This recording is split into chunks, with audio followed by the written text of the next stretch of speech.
Millions of Luo Nyanza people have flocked the Mambo Leo Stadium in Kisumu to pay their last respect to their fallen hero, Right Honorable Raila Amolo Odinga. And current situation is like this now that is happening, that today you can witness an orderly manner of how Kenyans in large number have come out to actually give their last respect to a man who was a father of freedom in Kenya. And remember, Kisumu is the home ground, or the Nyanza province is the home ground of Right Honorable Raila Odinga. And particularly during the morning hours at Mamboleo Stadium, around 50,000 people were already landed in Mamboleo, that now the security personnel had to hasten the security to ensure that things ran smooth. This is a shockwave that is now hitting the government, that President William Ruto now can see and really know that he has lost someone who was dear to him when it comes to political lineage. Raila Odinga was a political genius. Remember, Raila has shake hands with both the presidents, the last four presidents of the Republic of Kenya. And he has had a way of mobilizing people, like places like Nairobi. You saw him during the Mandamanos, you saw him during the demos, you saw him during the electoral injustices in this country.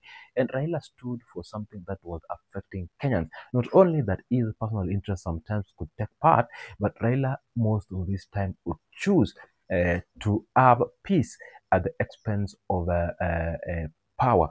And today, Kenyans in Nyanza province are now currently viewing the body and paying their last respect before around barely 48 hours to Raila's final journey.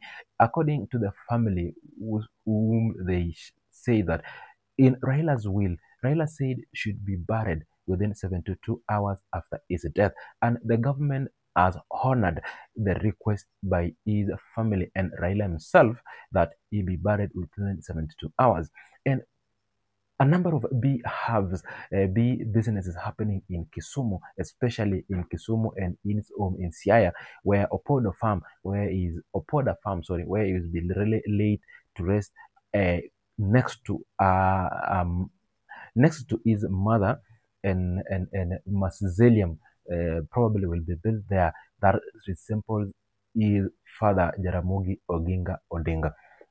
And these are live pictures of what is happening in Kisumu Mambo Leo. Remember, the body of Right Honorable Raila Amolo Odinga left Jomo Kenyatta International Airport aboard Enigma 001 airport, that is a military aircraft specified to carry special leaders during their final journey.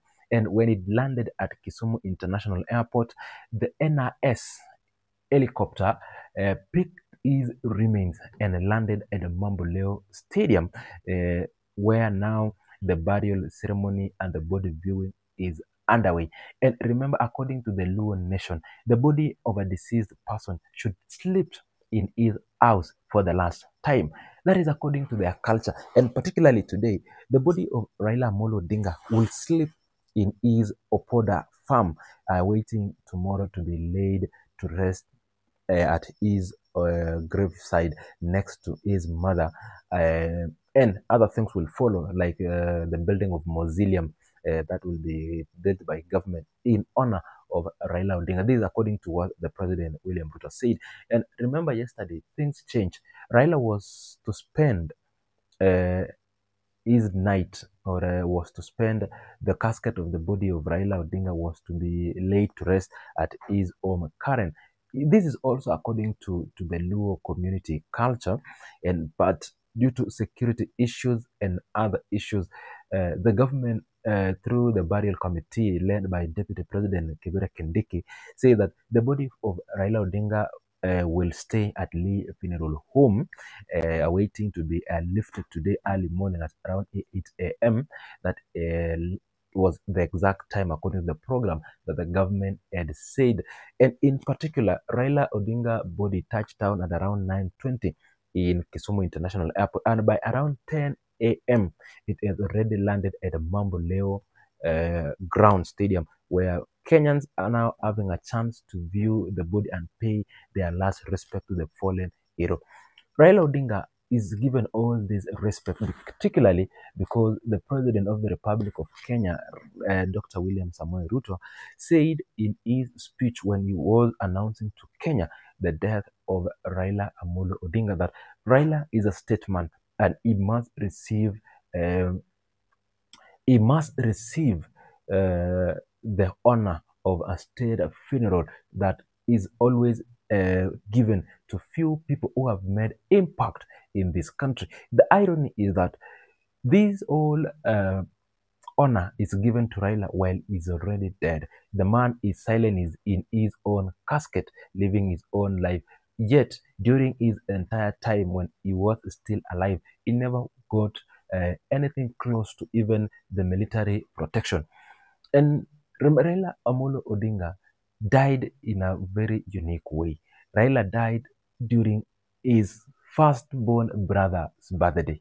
Secondly, during the Nyayo Stadium body viewing, tear gas was spread due to the large crowd that came to pay their last respect to the right man, Right Honorable Raila Amolo Odinga. And in his career, particularly, I want to say this, that Raila has been the chief leader of the opposition party, and always he has faced a number of criticism. Raila Kukula tear gas was normal.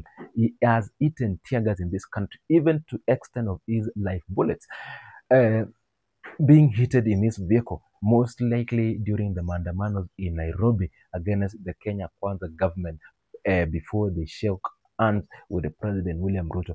And it is ironically that during his final days, Raila had to kula tear gas ndio aondoke hii dunia.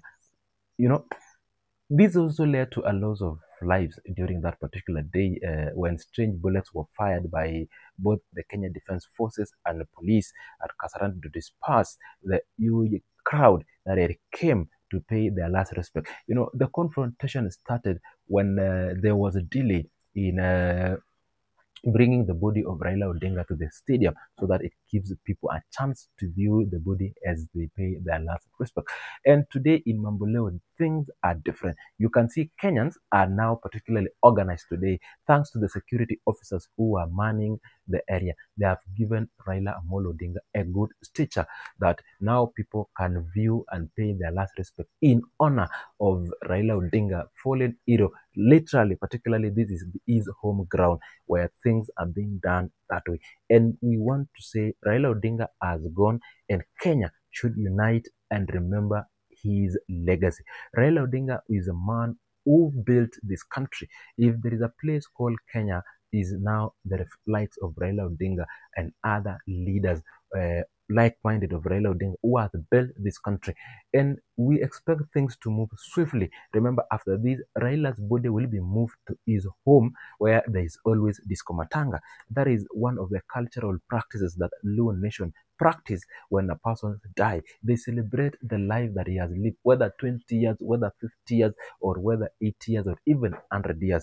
Like for Raila, he has lived for 80 years. And they celebrate those 80 years that God gave him and the work he has done to the community. In particular, whether alikuwa mtu mlevi, there's some parts and positive things that the Luo Nation appreciate, that the person indeed gave his whole hope to the society. At one particular time, that person did good. Not everybody. Some people may have done something different, but in one point, there is something positive or something positive in a man's life or in a person's life. That is what the Luo Nation celebrate. And actually tomorrow at around 8 a.m. or 9 p.m., the official final send-off, the final walk of Raila Amolo Odinga will kick off when President William Ruto will be leading the nation in laying Raila Odinga in honor of the contribution he has made to this country. Ladies and gentlemen, let's wait and see and watch how things